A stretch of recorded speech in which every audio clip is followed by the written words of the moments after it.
Halo teman-teman, perkenalkan nama saya Jevon Iskandar Tanimanda dari jurusan Accounting dengan NIM 1016042510008. Nah, jadi pada video kali ini saya akan menjelaskan tentang cara membuat jurnal perusahaan dagang di Excel. Nah, jadi langkah pertama yang harus dilakukan adalah tentunya kita harus membuat jawanya dulu atau akun-akunnya. Jadi di sini untuk menggabungkan akun yang dan ini saya akan menggunakan rumus yang bernama concatenate. Jadi caranya adalah saya memilih blok satu dan juga kemudian saya pilih titik koma, tanda petik, spasi tanda petik. Ini untuk spasinya, lalu saya pilih blok kedua yang ingin saya gabungkan. Nah, jadi untuk sisanya saya akan tarik seperti ini. Nah, jadi pertama-tama saya akan menjelaskan dulu apa itu jurnal perusahaan dagang. Jurnal perusahaan dagang adalah suatu jurnal laporan keuangan yang dibuat oleh suatu perusahaan dagang, yang mana di dalam jurnal dagang ini terdapat dua macam hal, ya. Dalam pencatatan itu terdapat dibagi menjadi dua, itu ada yang dari segi pembelian dan penjualan. Nah, jadi di sini adalah akun-akun yang akan digunakan, yang ini. Nah, berikutnya saya akan menunjukkan soal-soal atau kasus-kasus yang akan menjadi bahan untuk mencatat perusahaan dagang ini, jurnal perpetual perusahaan dagang. Saya akan membuat jurnal umum terlebih dahulu. Jadi di jurnal umum itu ada tentunya tanggal, lalu ada keterangan. Ini kita perlebar sedikit sampai sini. Lalu tentunya ada akun debit, akun kredit, debit, dan juga kredit. Dan di sini tentunya ada akun. Ya, jadi nanti ini untuk pendataan yang akan sangat bermanfaat bagi kita di pivot table atau buku besar. Nah, ini kita perbaiki dulu.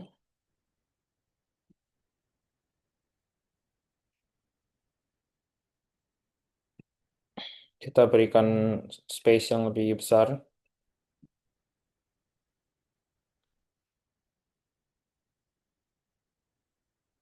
Dan jangan lupa di akun debit, akun kredit, kita akan menggunakan data validation.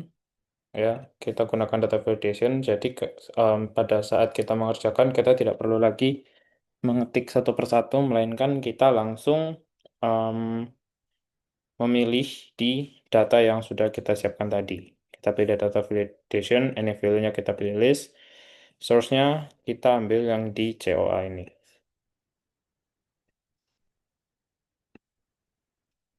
Ya, kira-kira seperti ini. Ini adalah em, bentuk dari jurnal umum itu, kira-kira seperti ini. Jadi langsung saja kita kerjakan. Yang pertama itu tanggal 1.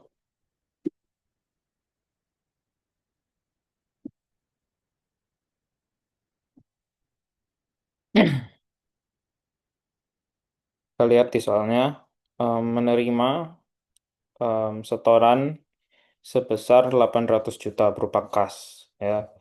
Em, jadi kita bisa lihat di sini ada buktinya pada tanggal 1, di mana ada surat pernyataan penyetoran modal dan juga ada surat pernyataan penerimaan modal yang berupa kas. Ini ada tanda tangan penerima dan pengirim juga. Ya, jadi em, modalnya itu adalah sebesar 800 juta. Ya, jadi kita tulis saja setoran awal untuk keterangannya. Yang debitnya tentunya adalah kas, yang kredit adalah modal. Nah, kenapa yang debit itu adalah kas? Karena kas itu merupakan akun aset, di mana akun aset itu dia itu selalu bertambah di kas, selalu bertambah di debit dan berkurang di kredit. Nah, pada saat setoran awal yang mana kita diberikan kas, tentunya kasnya itu bertambah sehingga masuk di debit. Sedangkan modal ini merupakan ekuitas yang mana ekuitas sendiri itu selalu bertambah di kredit dan berkurang di debit. Makanya pada saat modalnya bertambah, dia akan masuk di kredit. Ya, langsung saja ke 800 juta. Untuk bagian ini saya akan berikan koma untuk memudahkan kita membaca angka. Ya, caranya langsung saja kita pilih yang koma ini. Dia akan jadi seperti ini. Ini juga mengikuti dengan yang ini, kita langsung pakai sama dengan saja untuk supaya cepat. Berikutnya adalah tanggal 4.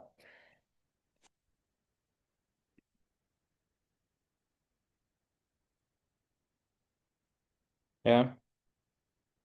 Jadi di tanggal 4 tuh disebutkan bahwa CV Keren itu membeli barang dagang senilai 20 juta dengan faktur 2 per 30 N per EOM, di mana syarat pengirimannya adalah FOB shipping point sebesar 500.000 dengan beban pokok penjualan adalah sebesar 10 juta. Nah, yang pertama saya akan menjelaskan tentang faktur. Nah, apabila di sini terlampau faktur pada saat kita membeli, berarti kita itu berhutang atau tidak langsung kita bayarkan pada saat itu juga.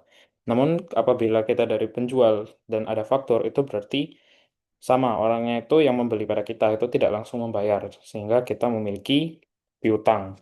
Jadi maksudnya 2 per 30 ini adalah apabila dibayarkan dalam jangka waktu kurang dari 30 hari, maka pembeli itu akan mendapatkan diskon sebesar 2% dari total pembelian yang ia beli.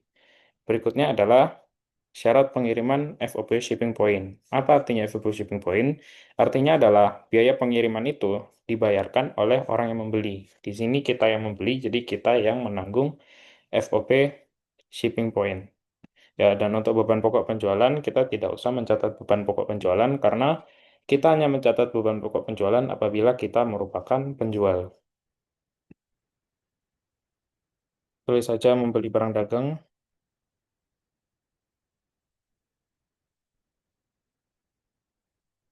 Di sini kita masukkan tentunya persediaan, kreditnya juga utang. Kenapa persediaannya di debit? Karena konsepnya sama dengan kas tadi, yang merupakan aset dan yang merupakan aset dan um, akun tersebut bertambah. Sedangkan utang itu merupakan liabilitas, di mana liabilitas juga selalu bertambah di kredit.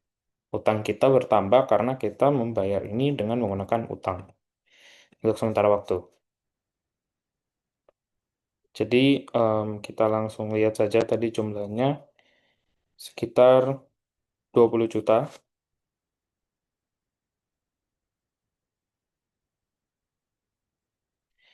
dan juga tadi ada beban pengiriman ya. Beban pengiriman dibayar langsung menggunakan kas sebesar 500.000. Oke, selanjutnya kita akan lanjut ke transaksi di tanggal 5. Kita langsung copy saya seperti ini, terus tempatnya kita ganti untuk mempercepat waktu pengerjaan. Oke, jadi kita lihat saja langsung transaksi tanggal 5, di mana kita membeli barang dagang lagi, kali ini dengan harga 30 juta. Ini ada faktur, di mana kita berutang, dan fakturnya itu 2% jika dibayar di bawah 10 hari. Syaratnya adalah FOB destination, di mana yang membayar adalah penjual, jadi kita tidak usah membayar. Itu beban pokok penjualan juga kita tidak usah tuliskan karena kita merupakan pembeli. Ya, yang mencatat beban pokok adalah penjual. Oke, jadi langsung saja kita catat ini transaksinya sama. Jadi langsung saja kita, oh ini sedikit terlalu di atas, kita turunkan. Oke, jadi sama dengan yang di atasnya tentunya persediaan dan juga kas di kredit. Oh maaf, utang. Dan di sini 30 juta.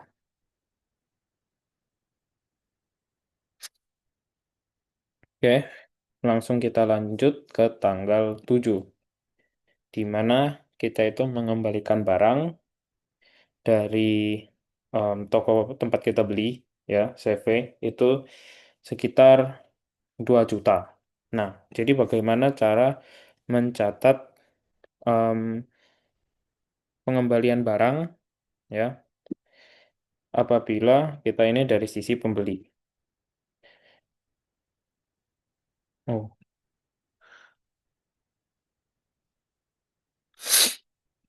oke, jadi ini mengembalikan barang.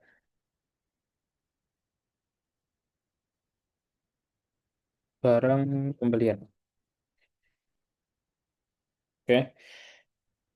Jadi by the way teman-teman di sini tadi ada bukti ya, bukti pembelian yang kita lakukan di tanggal 5 dan tanggal 4 ya. Yang pertama saya akan tunjukkan tanggal 4 ya. Di sini ada surat jalan pengiriman barang.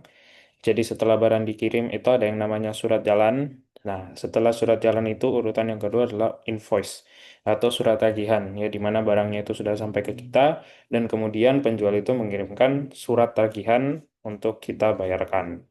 Yang berikutnya adalah dari tanggal 5 ya, di mana di tanggal 5 ini juga dikirimkan sama ya, bersama dengan invoice karena barang itu sudah dikirimkan. Nah, ini adalah surat retur barang atau surat pengembalian barang yang kita ajukan kepada sang penjual. Di sini ada barang yang dikembalikan dengan alasan barang tersebut rusak ya, dan jumlahnya itu tadi adalah sekitar 2 juta. Jadi langsung saja kita tulis di sini. Yang pertama berkurang adalah utang karena jumlah kewajiban yang kita bayarkan itu menjadi semakin kecil karena barang tersebut mengalami penurunan nilai akibat kerusakan ya, dan yang tentunya berkurang adalah persediaan karena kita harus mengembalikan barang tersebut, barang persediaan yang sudah kita beli.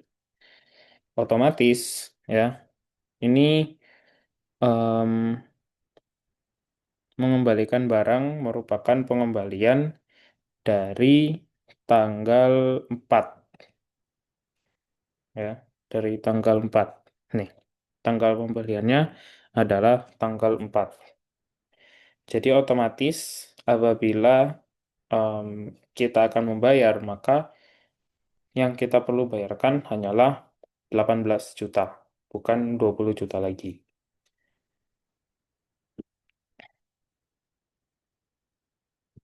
Oke, jadi tanggal 7 sudah selesai transaksinya yang kita sudah catat. Berikutnya kita akan melakukan pencatatan tanggal 10.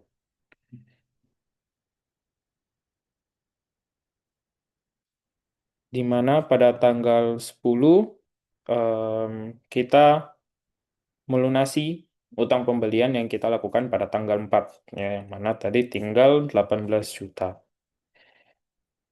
utang tanggal 4 ya, di mana jika kita melunasi utang tentunya yang berkurang pertama adalah utang. Kenapa utang dia di debit ya, karena utang tersebut berkurang dan liabilitas memang berkurangnya di debit.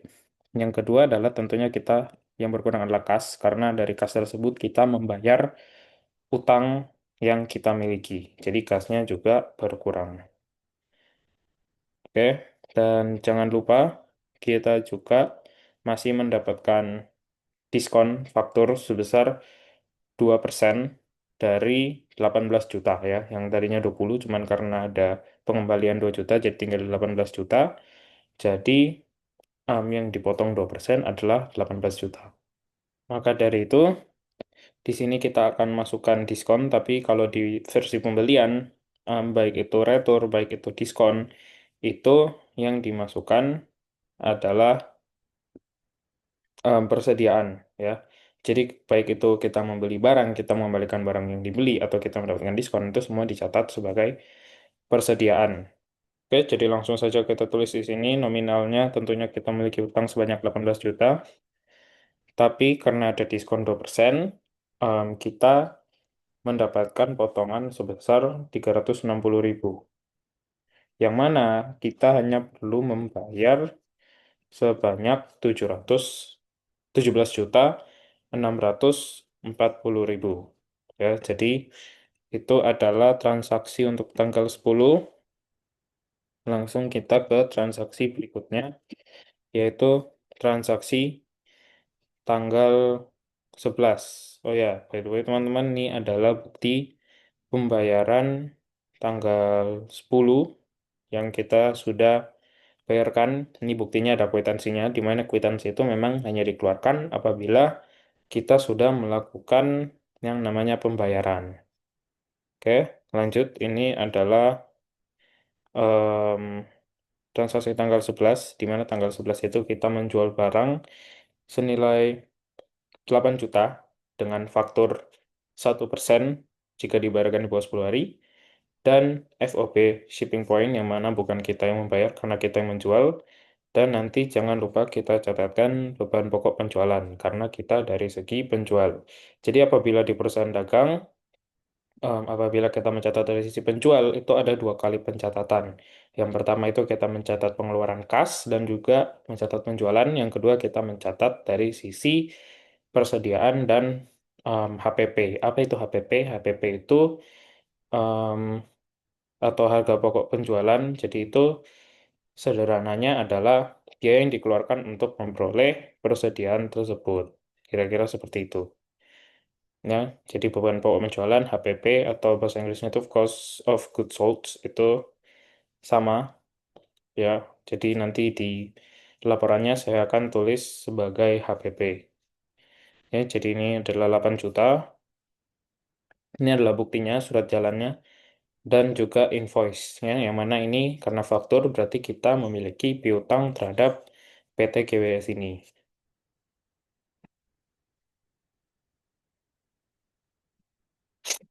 Oke, kita tulis saja menjual barang dagang,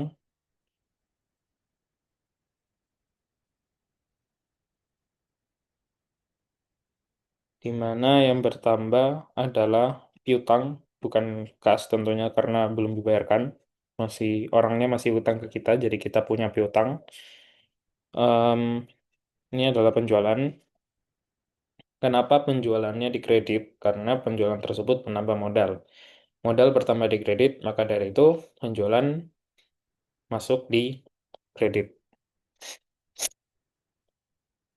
Penjualannya tadi adalah sebesar 8 juta.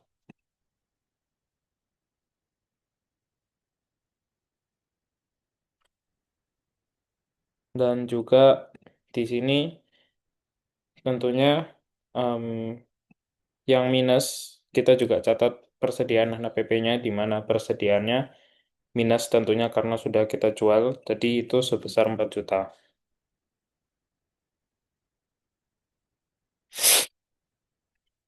Oke, dan tadi itu adalah FOB shipping point, jadi kita tidak usah bayarkan. Oke, jadi langsung saja kita ke tanggal selanjutnya, yaitu tanggal 13, di mana di tanggal 13 ini ada retur ya. Mereka membalikan barang yang mereka beli kemarin tanggal 11, yaitu mereka kembalikan senilai 2 juta, menerima retur penjualan. Nah, berbeda dengan pembelian, ini kita tidak catat semua dengan persediaan, tapi kalau retur ya kita catat dengan retur penjualan. Kalau misalnya diskon ya kita catat diskon penjualan. Kalau misalnya ada penjualan ya kita catat penjualan. Yang debit tentunya retur dan yang berkurang adalah piutang. Kenapa piutang berkurang? Karena jumlah yang mereka harus bayarkan ke kita tentunya juga berkurang karena barangnya itu rusak. Ya, ini bisa kita lihat buktinya di tanggal 13 Desember mereka mengembalikan barang karena rusak ya dari tanggal pembelian 11. Tanggal 11. Ya, ini dan beban pokoknya adalah 1 juta.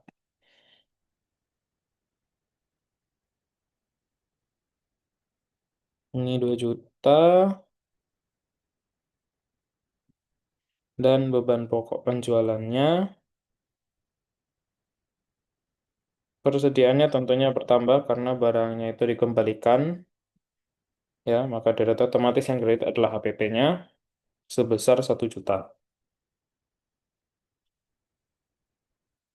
Oke, seperti ini. Berikutnya, saya akan mencatat tanggal selanjutnya, yaitu tanggal 14, di mana kita menerima pelunasan utang, ya, yang dari tanggal 11 ini mereka melunasi utang, dan tentunya ini masih di bawah 10 hari, yang artinya masih mendapatkan diskon. Kita tulis 14, 11, 12, 2025. Ya, ini kita tulis saja menerima pelunasan tanggal 11. Di mana dari pelunasan ini tentunya kita akan mendapatkan kas dan piutangnya berkurang. Oke, tapi di sini tentunya ada diskon penjualan dan diskon penjualan akan pertama di sini. Ya, jadi ini kita pindahkan ke bawah.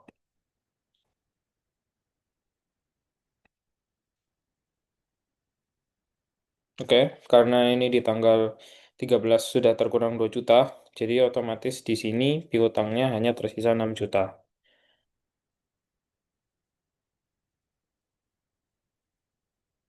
Oke, dan karena itu diskon yang didapatkan adalah em, 1% dari total 6 juta.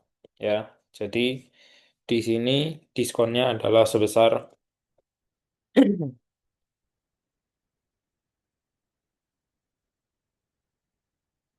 60.000 dan kasnya otomatis adalah 5.940. Ya, hasil dari total utang atau piutang dikurang dengan diskon. Ya, jadi kira-kira seperti ini. Oke, itu dari tanggal 14. Berikutnya, saya akan menjelaskan untuk tanggal em, 15.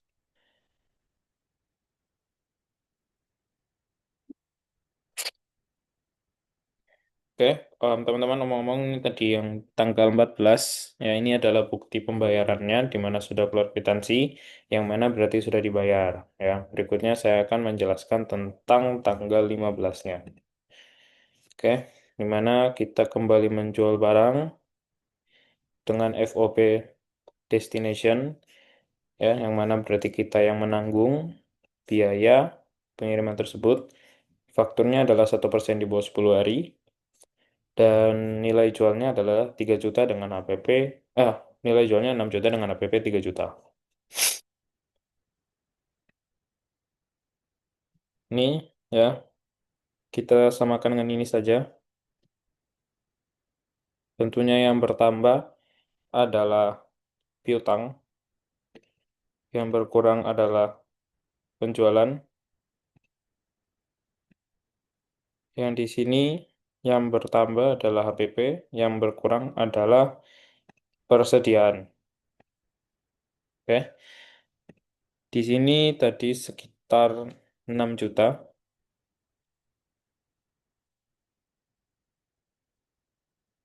dan di sini 3 juta HPP-nya.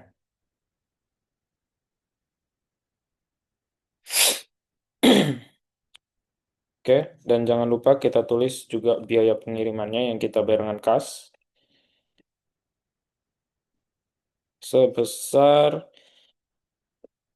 maaf, sebesar 500.000.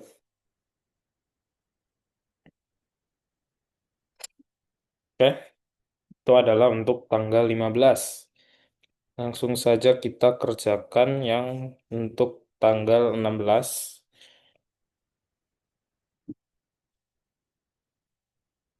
di mana di tanggal 16 ini, ya, CV Keren itu melunasi utang pembelian yang dilakukan tanggal 5, yang mana tentunya sudah tidak mendapatkan diskon dikarenakan sudah lewat em, sudah melewati batas dari fakturnya ini yang mana tang cuma mendapatkan diskon apabila dibayarkan di bawah 10 hari.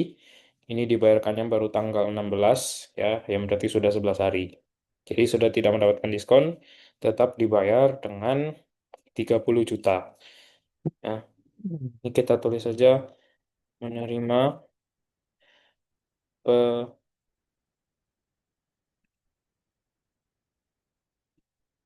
maaf ada sedikit kesalahan ya di sini. Kita ambil saja yang ini terus tanggalnya kita ganti. Oh maaf. Kita tulis yang baru saja,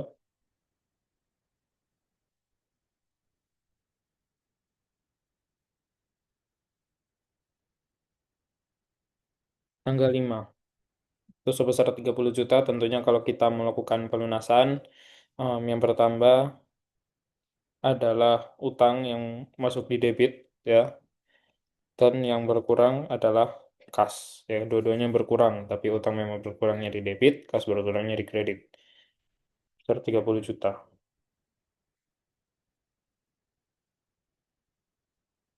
Oke, seperti ini. Ini untuk tanggal 16, yang berikutnya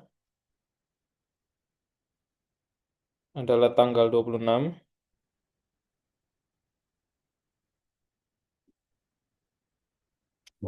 Di mana di tanggal 26 ini kita menerima pelunasan utang yang dilakukan tanggal 15, di mana lagi-lagi sudah tidak mendapatkan diskon, karena diskon tentunya maksimal 25, tanggal 25 Desember ya, tentunya 10 hari setelah transaksi, dan ini sudah 11 hari, yaitu tanggal 26.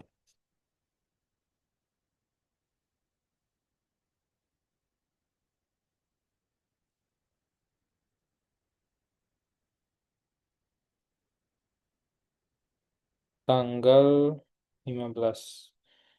Maaf teman-teman, sedikitnya ada sedikit kesalahan. Kita tidak menerima pelunasan, melainkan kita yang melunasi. Jadi kita tulis melunasi utang. Ya, mohon maaf. Ini berikutnya tanggal 26. Kita menerima pelunasan ya, yang dilakukan tanggal 15. Ya, jadi 6 juta, dan sudah tidak mendapatkan diskon. Ini kita dapat kas yang berkurang piutang sebesar 6 juta. Oke. Oke teman-teman, selanjutnya saya akan em, memberikan bukti-bukti transaksi ya dari tanggal 15 dan 16 dan 26 ya, di mana ada penjualan, ada pelunasan utang, di mana ada juga kita menerima pelunasan. Ini untuk tanggal 15, di mana memang kita itu menjual barang ya. Tanggal 15 kita melakukan suatu penjualan dengan nilai 6 juta ya. Di sini juga kita FOB destination, makanya kita membayarkan beban pengiriman, atau di sini juga ada tanggal 16, di mana pada tanggal 16 ini sudah keluar suatu kwitansi yang menandakan kita ini sudah melakukan pembayaran, atau kita menerima pelunasan juga di mana kita sudah melakukan kwitansi ya. Dan selanjutnya saya akan mengerjakan tanggal 27, di mana kita memberi perlengkapan masing-masing 5 juta atau setara dengan 10 juta. Langsung saja kita tulis 27/12/2025, membeli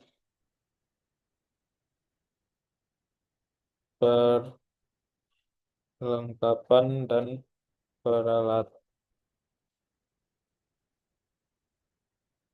peralatan. Ya, ini kita gedekan sedikit. Oke. Di sini tentunya yang bertambah adalah peralatan dan juga perlengkapan. Yang berkurang adalah kas.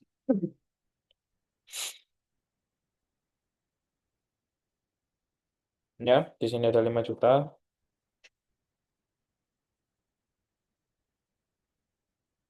dan di sini ada 10 juta ya yang merupakan hasil dari 5 juta tambah dengan 5 juta.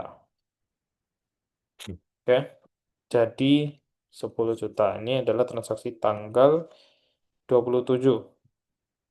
Ya, di sini ada buktinya juga di mana sudah keluar kwitansi yang menandakan kalau memang kita itu sudah membayar 10 juta. Oke, berikutnya kita kerjakan tanggal 28.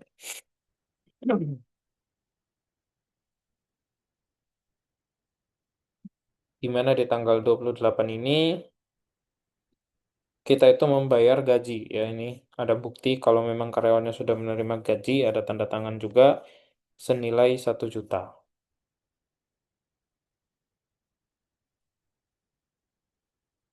Ya, di sini tentunya yang bertambah adalah beban gaji. Kenapa? Karena mengurangi modal dan modal berkurang di debit. Makanya dia masuk debit. Kasnya kredit karena berkurang berapa? Yaitu senilai 1 juta.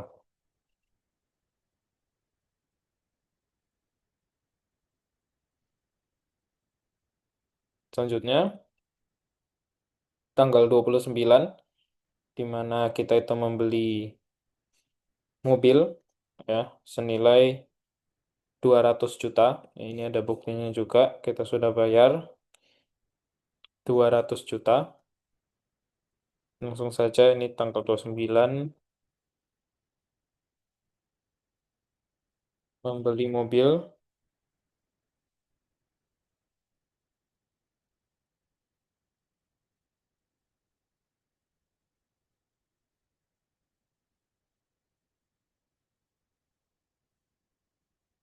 Kenapa mobilnya di debit? Karena mobil adalah aset dan aset itu memang bertambah di debit ya. Kan kita sudah membeli mobil, mobilnya sudah menjadi hak kita, kita berhak atas mobil tersebut, makanya bisa dianggap sebagai aset dan bertambah di debit. Oke, tanggal terakhir adalah tanggal 30,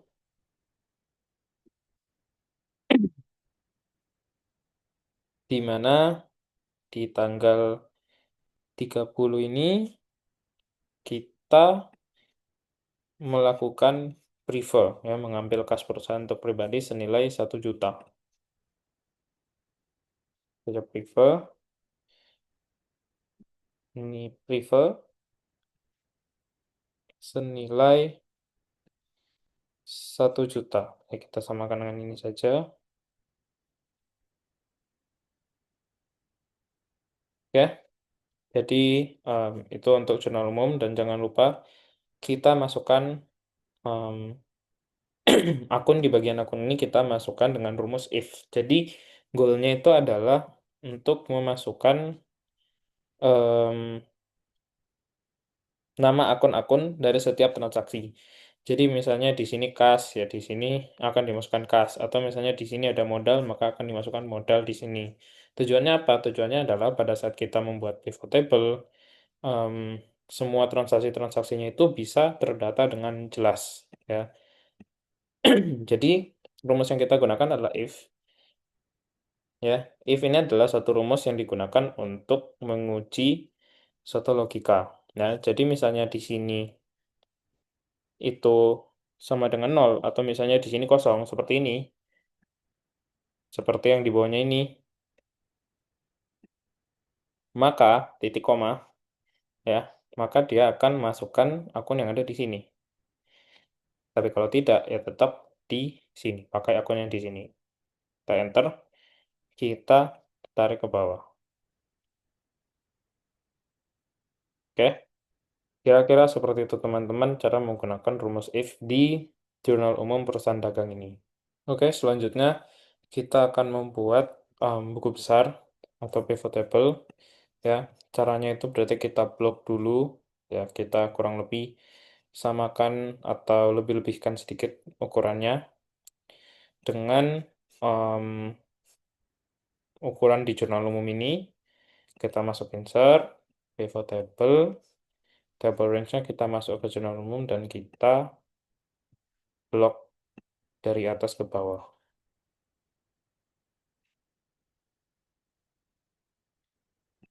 Klik OK. Ini yang kita centang adalah tanggal, em, debit dan juga kredit, dan juga akun. Akunnya kita pindah ke filter. Ya. Berikutnya, langkah yang harus kita lakukan adalah kita harus merapikan terlebih dahulu desainnya supaya memudahkan kita dalam baca. Pertama kita subtotal, kita pilih don't show subtotals. Di sini kita pilih yang kedua ini dan show in tabular form.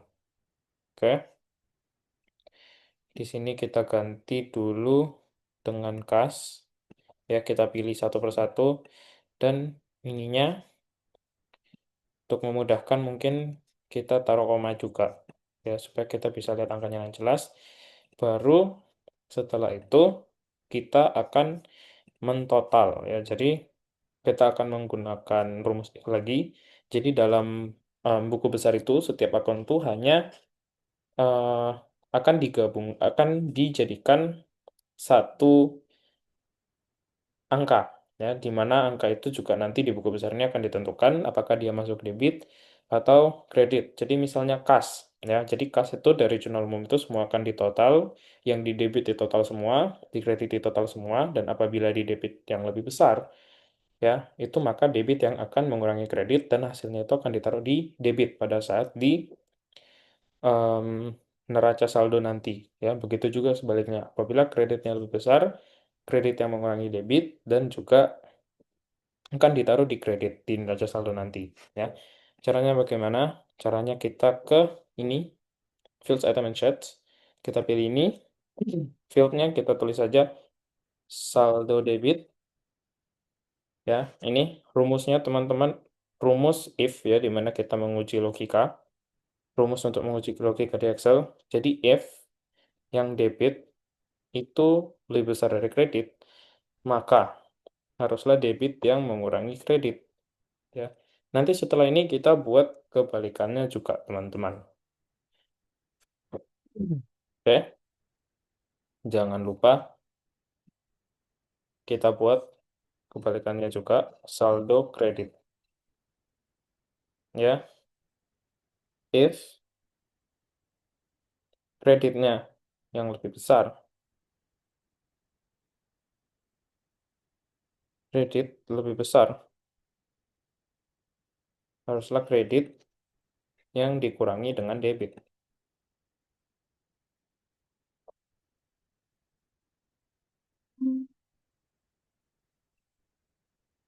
Oke, kira-kira jadi seperti ini, teman-teman. Dan langkah berikutnya ya, tinggal kita kopikan saja seperti ini. Ya, kasnya kita tinggal ganti dengan apa? Misalnya beban gaji. Ya, dan seterusnya tinggal seperti itu. Tinggal kita copy, pokoknya sampai semua akun itu kebagian. Ya, semua akun kita buat tabelnya masing-masing.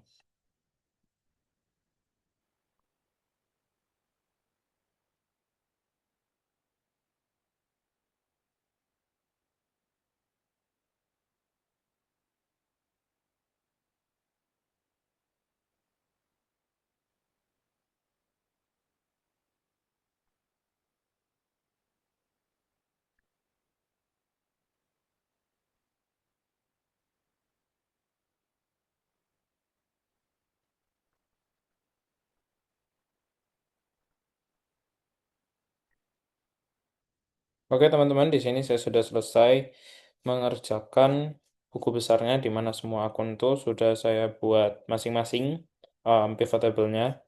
Ya, berikutnya saya akan membuat em, neraca saldo. Ya, caranya bagaimana? Caranya kita buat dulu kopian dari buku besar ini karena kita akan menggunakan jenis tabel yang sama. Create a copy, kita geser. Ini kita tulis saja neraca saldo ya, dan ukuran keuangan. Oke, kira seperti ini. Di sini kita hapus saja semua akunnya karena kita hanya memerlukan satu.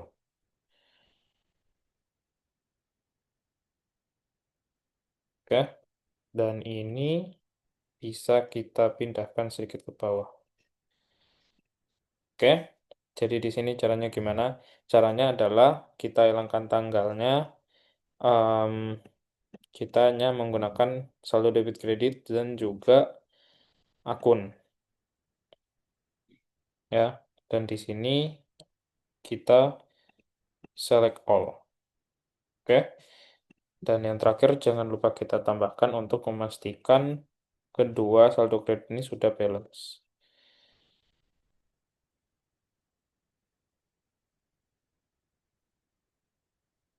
Oke, sudah balance ternyata.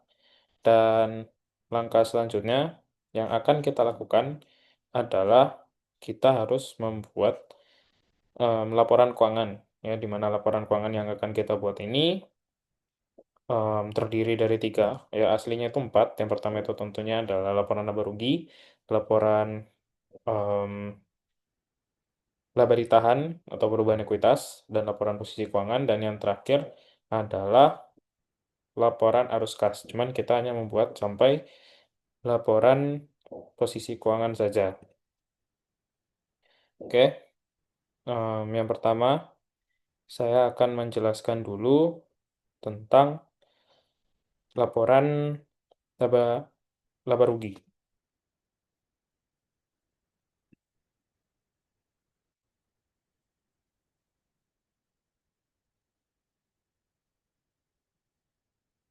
Oke, jadi di laporan laba rugi ini em, intinya adalah kita harus menjumlahkan semua total pendapatan dan semua total beban, ya. Lalu pendapatan itu akan dikurangi dengan beban, ya. Apabila hasilnya minus maka rugi, apabila hasilnya positif maka dia akan dinyatakan mengalami keuntungan atau laba, ya. Jadi di sini kita tulis dulu em, pendapatan penjualan. Kita perbaiki, kita rapikan, oke. Di mana di sini kita akan masukkan penjualan, ya. Selain penjualan,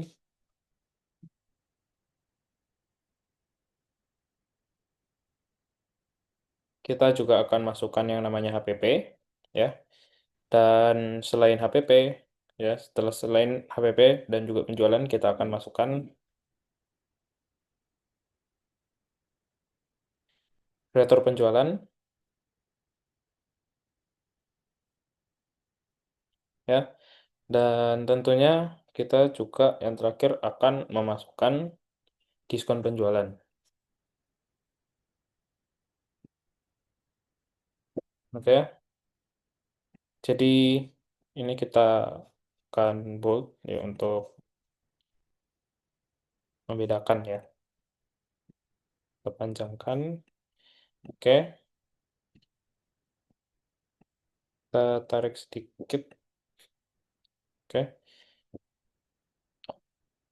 di sini, ya, saya akan memperkenalkan suatu rumus baru, walaupun di sini tidak akan terlalu digunakan, karena tentunya em, jumlah data di sini, ya, cukup sedikit, jadi bisa mungkin akan lebih efisien jika saya melakukannya dengan manual. Tapi rumus ini jika datanya itu sangat banyak, maka dia akan sangat berguna. Namanya adalah SUMIF. Ya, apa itu rumus SUMIF? SUMIF itu merupakan suatu rumus di mana kita bisa menjumlahkan em, suatu data-data dengan kategori tertentu, ya, dari total keseluruhan jumlah data yang sangat banyak. Misalnya dari keseluruhan data ini, ya, ini range atau daerah jumlah daerah data-data itu, ya, saya hanya ingin menambahkan yang namanya penjualan, ya. Di sini range-nya, ya, sum range atau jumlah angka-angka yang akan ditotalkannya. Kita enter, ya. Otomatis dia di sini akan dengan sendirinya terisi. ya. Tapi di sini saya tidak akan banyak gunakan rumus itu dikarenakan data-data angkanya itu em, terbilang sedikit, ya. Dan itu rumus itu akan sangat berguna jika kita menjumlahkan data dengan jumlah yang sangat besar. Oke, berikutnya HPP. Karena HPP ini dia mengurangi, maka akan saya tulis dengan tanda kurung, ya, untuk menandakan kalau dia akan dikurangi.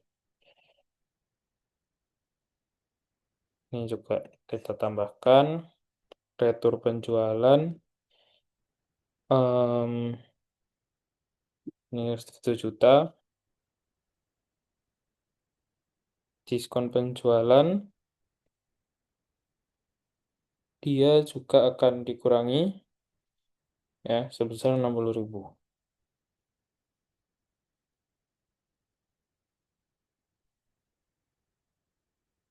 Jadi jika kita buat total pendapatan penjualan,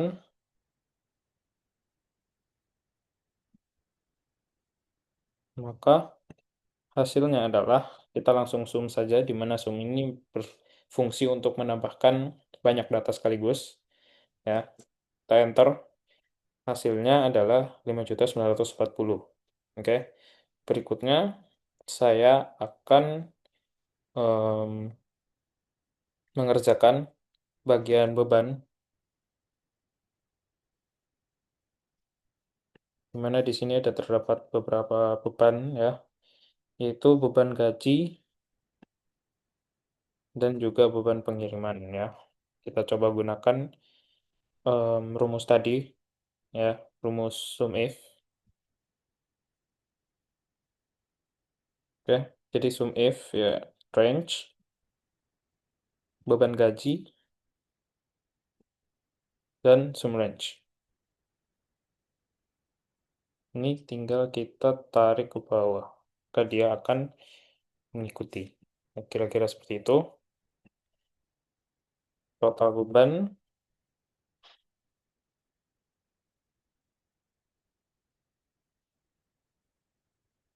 adalah 2 juta.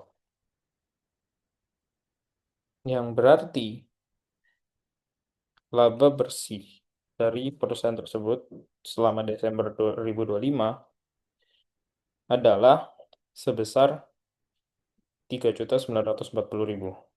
Ya, ini kurangi dengan ini. Total pendapatan dikurangi total beban.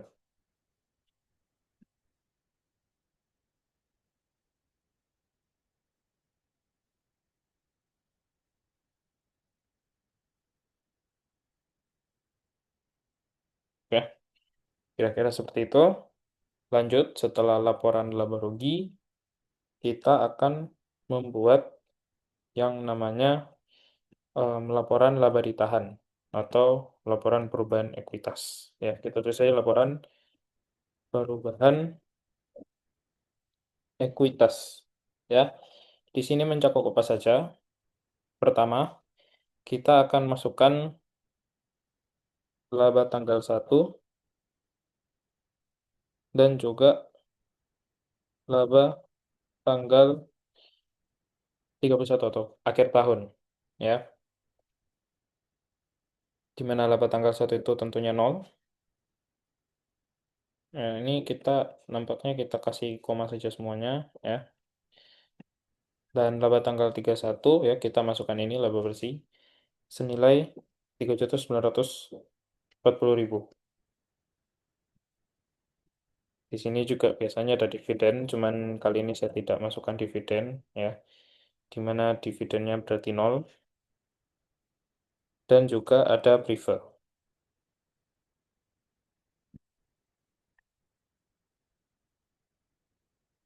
ya, di mana prefer ini berarti kita melakukan minus sebanyak 1 juta,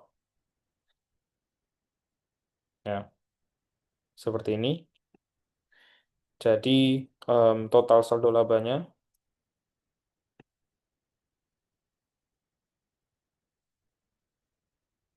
kita zoom saja menggunakan rumus sum lagi, menjadi 2.940.000. Ya. Jadi ini untuk laporan perubahan ekuitas. Langsung saja kita ke bagian yang ketiga atau yang terakhir dari laporan keuangan atau laporan posisi keuangan.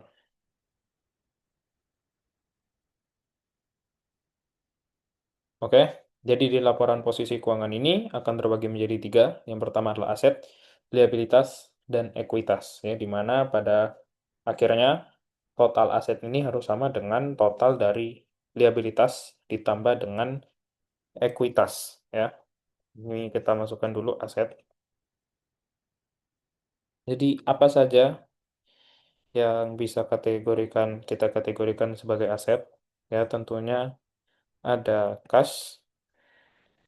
Oh ya, teman-teman, aset itu dibagi juga menjadi aset tetap ya dan aset lancar ya, aset lancar dan aset tidak lancar atau aset tetap. Di mana aset tetap ini berarti barang penggunaannya em, bisa dibilang lebih dari setahun dan kalau aset lancar dia kurang dari setahun ya. Dan aset lancar itu biasanya yang memang sangat berhubungan dengan aktivitas operasional. Seperti apa? Seperti kas ya dan juga persediaan dan juga perlengkapan. Ya, di aset tetap ini kita akan masukkan yang lebih dari setahun seperti mobil dan juga peralatan ya. Aset lancar, kebut, ada kas, ada persediaan, ada perlengkapan.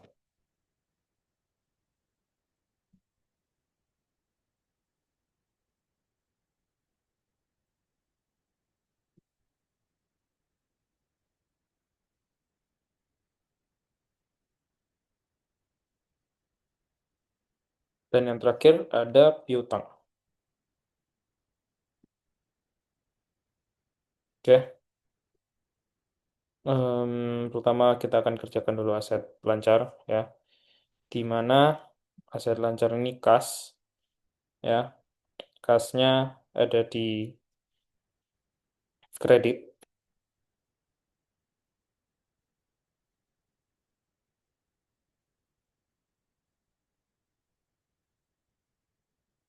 yang mana berarti kita jadikan minus ya karena aset tuh memang berkurang di kredit. Jadi em, kita tulis minus 148.700. Oke. Dan untuk persediaan kita akan masukkan yang ini ya. Perlengkapan 5 juta dan juga piutang sebesar 0. Oke. Dan untuk mobil itu 200 juta yang tadi. Dan untuk peralatan adalah senilai 5 juta. Yang jika ditotalkan, maka hasilnya adalah 102.940.000. Nah, berarti total aset dan total ekuitas juga nanti harus sejumlah ini. Ini total aset, kita tulis saja.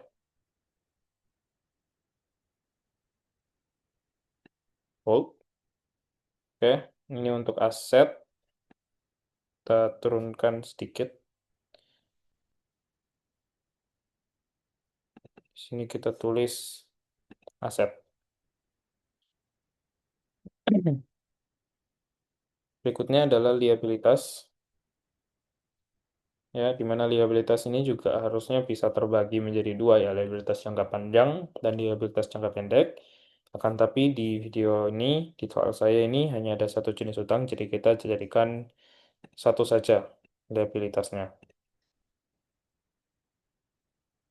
Oke, di sini liabilitas em, kita ada utang, ya. Utang yang mana utangnya itu sudah dilunasi semua, jadi liabilitasnya adalah nol. Dan yang terakhir adalah ekuitas,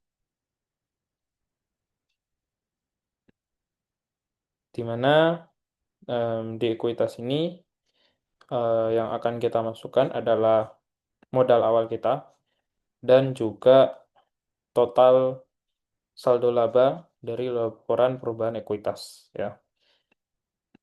Jadi ekuitas di sini langsung kita masukkan modal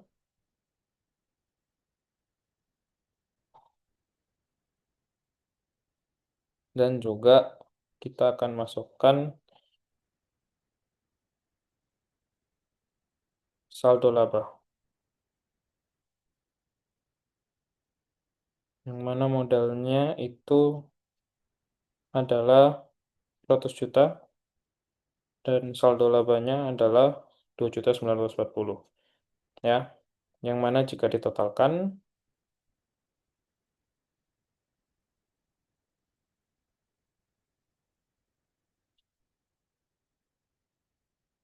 adalah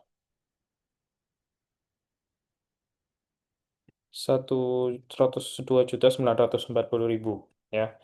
Yang mana berarti em, total ekuitas plus liabilitas sama dengan ini dan ini, ya. Yang mana tentunya em, hasilnya itu sudah balance atau sudah sama antara aset dan ekuitas liabilitas, ya.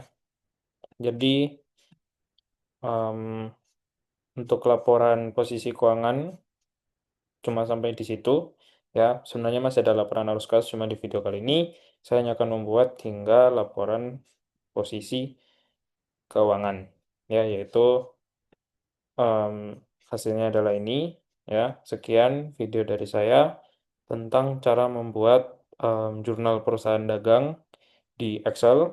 Jika ada salah kata mohon dimaafkan. Dan terima kasih sudah menonton.